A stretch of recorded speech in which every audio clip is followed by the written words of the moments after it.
उत्तराखंड की सियासत में भूचाल मच गया है। चुनाव से पहले पुष्कर धामी सरकार ने हरक सिंह रावत को बर्खास्त कर दिया है। आज तक से एक्सक्लूसिव बातचीत में हरक सिंह रावत ने कहा, मुझे बर्खास्तगी की कोई जानकारी नहीं है। उन्होंने कहा कि वक्त पर फैसला लेंगे। इस बीच खबर है कि हरक सिंह रावत आज कांग्रेस में शामिल हो सकते हैं। साथ ही कुछ विधायकों को भी अपने साथ कांग्रेस में ले जा सकते हैं। बीजेपी को हरक सिंह रावत की गतिविधियों की भनक पहले ही लग गई थी, जिसके बाद उत्तराखंड सरकार ने उन्हें बर्खास्त करने का फैसला लिया।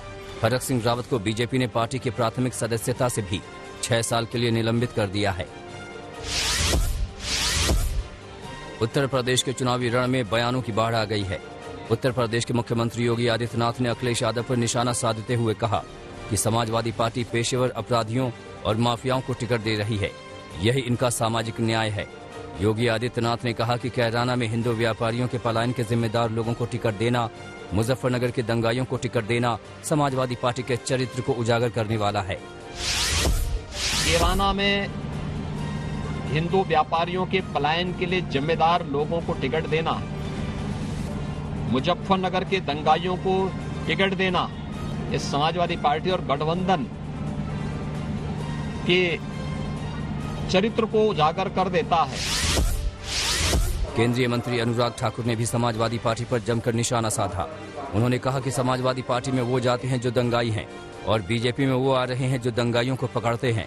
अनुराग ठाकुर ने ये इसलिए कहा क्योंकि मुजफ्फरनगर के दंगों के आरोपी नाहिद हसन को पुलिस ने गिरफ्तार करके जेल भेज दिया है, तो दूसरी तरफ पूर्व IPS अधिकारी असीम अरुण ने बीजेपी ज्वाइन की है। अनुराग ठाकुर ने कहा कि समाजवादी पार्टी के प्रत्याशी या तो जेल में हैं या बेल पर हैं। बीजेपी में शामिल होते ही पूर्व IPS अधिकारी असीम अरुण ने समाजवादी की पिछली सरकार पर करारा वार किया। असीम अरुण ने कहा कि बीजेपी की सरकार में कभी किसी को छोड़ने, ढिलाई करने या फेवर करने के लिए किसी का फोन नहीं आया। पहले की सरकारों में ऐसे फोन आया करते थे। असीम अरुण के आरोप के बाद अखिलेश तिल मिला गए। उन्होंने कहा कि वो चुनाव आयोग से मांग करेंगे कि पिछले 5 साल में जिन अधिकारियों ने भी असीम अरुण के साथ काम किया है उन्हें हटाया जाए, क्योंकि आशंका है कि वो बीजेपी के कैडर की तरह काम करेंगे। समाजवादी पार्टी के मुखिया अखिलेश यादव ने CM योगी आदित्यनाथ पर करारा हमला किया। अखिलेश यादव ने कहा कि बीजेपी ने पहले ही योगी जी को गोरखपुर भेज दिया। अच्छा है, अब गोरखपुर की समस्याएं योगी को दिखेंगी। अखिलेश ने CM योगी पर दलित के यहाँ खिचड़ी खाने को लेकर भी तंज कसा। कितने बेमन से खिचड़ी खाई जा रही थी, खाना खाया जा रहा था। उन्हें याद आ रहा होगा कि हमने शैम्पू नहीं भिजवाया, साबुन नहीं भिजवाया। साबुन और शैम्पू भिजवा देते तो थोड़ा सा मन ठीक होता तो खाते।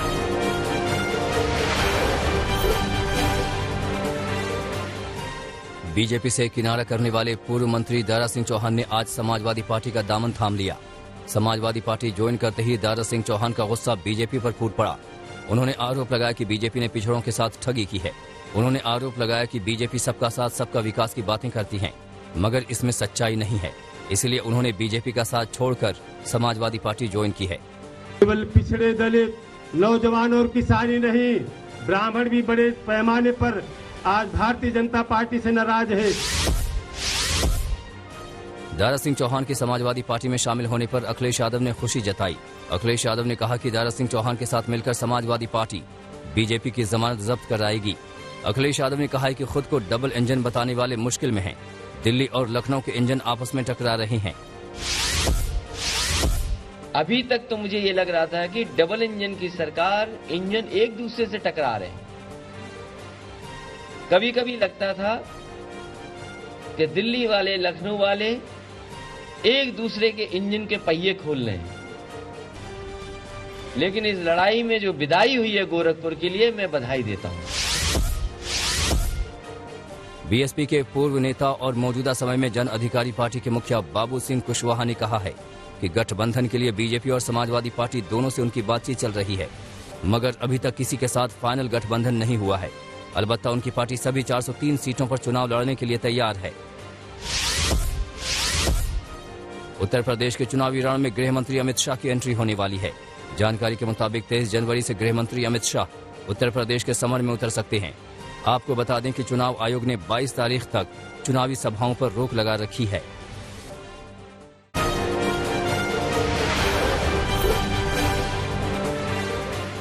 उत्तर प्रदेश विधानसभा चुनाव को लेकर भाजपा की तैयारियां लगभग पूरी हो चुकी हैं। पार्टी ने हाल ही में 172 सीटों पर उम्मीदवारों के नामों की लिस्ट जारी की थी। अब 231 बची हुई सीटों पर भी उम्मीदवारों के नामों की लिस्ट जल्द जारी हो सकती है। बची हुई 231 सीटों पर चर्चा के लिए सीएम योगी आदित्यनाथ आज दिल्ली आ रहे हैं। यहां वे यूपी बीजेपी कोर ग्रुप की बैठक में शामिल होंगे। उनके साथ राज्य के दोनों डिप्टी सीएम, यूपी बीजेपी अध्यक्ष स्वतंत्र देव सिंह और संगठन महामंत्री सुनील बंसल भी मौजूद रहेंगे। उत्तर प्रदेश में पार्टी छोड़ने और पार्टी ज्वाइन करने का सिलसिला लगातार चल रहा है। इसी कड़ी में इस बार समाजवादी पार्टी के खेमे में खलबली मची है। समाजवादी पार्टी के विधान परिषद के सदस्य घनश्याम लोधी और शैलेंद्र सिंह के साथ पूर्व IAS अधिकारी राम बहादुर ने रविवार को भारतीय जनता पार्टी की सदस्यता ग्रहण की। शैलेंद्र सिंह 3 बार से समाजवादी पार्टी से LSC हैं। अलीगढ़ में टिकट न मिलने पर भयानक हड़कंप मचा है। समाजवादी पार्टी के नेता आदित्य ठाकुर ने रविवार को समाजवादी पार्टी के दफ्तर के बाहर आत्मदाह करने की कोशिश की।